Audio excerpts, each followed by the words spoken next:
আসসালামু আলাইকুম dear students, তোমাদের এসএসসি ফিজিক্সের তরঙ্গ ও শব্দ অধ্যায় নাম্বার 7-এর একটি বোর্ড প্রশ্ন আজকে আমরা সমাধান করব। এই প্রশ্নটা রাজশাহী বোর্ড 17 সালে আসছে। কোশ্চেনটা তোমরা দেখতে পাচ্ছ, খুবই ইম্পর্টেন্ট একটা কোশ্চেন, একটু খেয়াল করো। তোমাদেরকে এখানে একটা তরঙ্গ দিয়ে দিছে, তরঙ্গের স্পন্দনের দিক হচ্ছে এই বরাবর হচ্ছে পার্টিকেলগুলো বা কণাগুলো হচ্ছে স্পন্দিত হয়, আর এই বরাবর হচ্ছে তরঙ্গটা হচ্ছে সঞ্চালিত হয়, এই বরাবর তরঙ্গটা সঞ্চালিত হয়। তোমাকে বলছে নিচের কোনটি তরঙ্গ দৈর্ঘ্য নির্দেশ করে। মাই ডিয়ার স্টুডেন্টস, তরঙ্গ দৈর্ঘ্য হচ্ছে একটা শীর্ষবিন্দু থেকে আরেকটা শীর্ষবিন্দুর মধ্যবর্তী দূরত্ব, অথবা একটা পাদবিন্দু থেকে আরেকটা পাদবিন্দুর মধ্যবর্তী দূরত্ব। তোমরা একটু লেখো, তরঙ্গ দৈর্ঘ্য ল্যামডা, এটা হচ্ছে একটা শীর্ষবিন্দু থেকে আরেকটা শীর্ষবিন্দুর মধ্যবর্তী দূরত্ব, শীর্ষবিন্দু থেকে শীর্ষবিন্দুর মধ্যবর্তী দূরত্ব,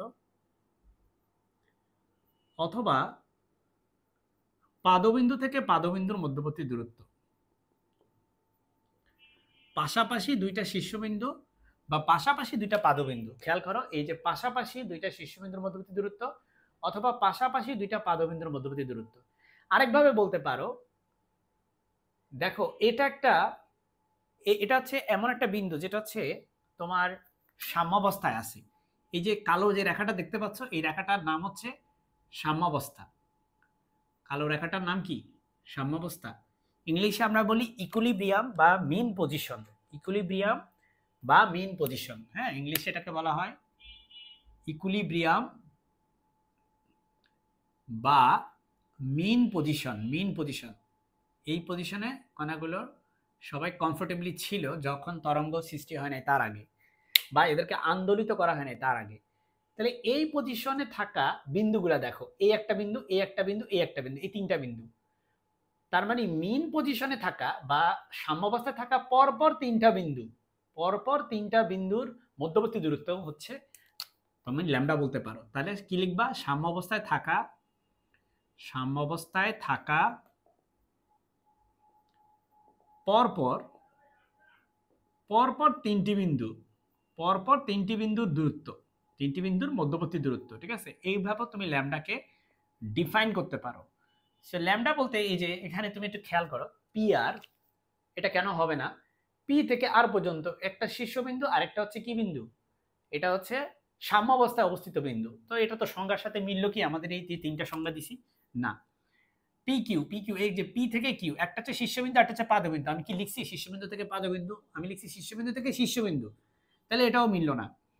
আর একটা হচ্ছে পি প্রাইম কিউ প্রাইম, দেখো পি প্রাইম এখানে, কিউ প্রাইম এখানে, একটা শীর্ষবিন্দু একটা পাদবিন্দু, মিলল না।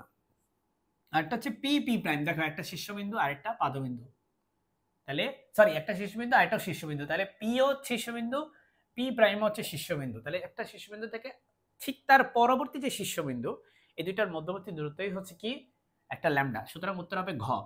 উত্তর কিন্তু এটা হতে পারতো, উত্তর চাইলে তুমি এটাও লিখতে পারো যে কিউ কিউ প্রাইম, এটাও কিন্তু উত্তর হতে পারতো। উত্তর এটাও হতে পারতো আর থেকে আর প্রাইম, আর থেকে আর প্রাইমও উত্তর হতে পারতো। কেন? কারণ আর হচ্ছে একটা সাম্যাবস্থায় থাকা বিন্দু, তার আরেকটা এই যে এখানে একটা সাম্যাবস্থায় থাকা বিন্দু আছে, এই জায়গায় আরেকটা আছে, তাহলে পরপর তিনটা সাম্যাবস্থায় থাকা মধ্যবর্তী বিন্দুগুলোর মধ্যবর্তী দূরত্ব কিন্তু তোমার কি হইতে পারে? একটা ল্যামডা হইতে পারে।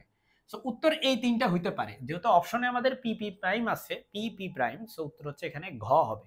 ঘ হচ্ছে উত্তর হবে। আশা করি আমি তোমাকে তরঙ্গ দৈর্ঘ্যের পুরো কনসেপ্টটা বুঝাইতে পারছি। ঠিক আছে, যদি এই ভিডিওটা দেখে তোমার ভালো লেগে থাকে, তুমি শুনে রাখো যে আমি হচ্ছে তোমাদের এসএসসি ফিজিক্স, কেমিস্ট্রি, ম্যাথে ধারাবাহিকভাবে ভিডিও দিয়ে যাচ্ছি। আমার চ্যানেলটি সাবস্ক্রাইব করলে আশা করি তুমি উপকৃত হবে। আসসালামু আলাইকুম।